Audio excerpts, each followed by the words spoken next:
আমাদের গ্রামটা অনেক সুন্দর না? আমি বুঝছি আপনি নতুন আইছেন। তা কেমন আছেন? 1 লাখ এখানে কি করতেছেন? ও বুঝছি, আপনি আমার চিনতে পারেন নাই। ওই যে চার দোকানে মহাজন, আমার অনেক টাকা।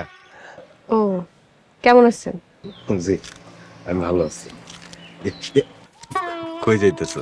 বসো, দুইজনে একটু সুখ দুঃখের কথা বলি। হাত ছাড়েন, ব্যথা পেতেছে। সমস্যা নাই, আমার অনেক টাকা, আমি ওষুধ কিনে দিব না, ব্যথা পাবা না। ব্যথা তো আমার না, আপনার লাগবে। আমি কেমনে পাবো? আমি তো হাত ধরে দিছি, মজা লাগতেছে। তাই না? দেখাইতেছি কেমন।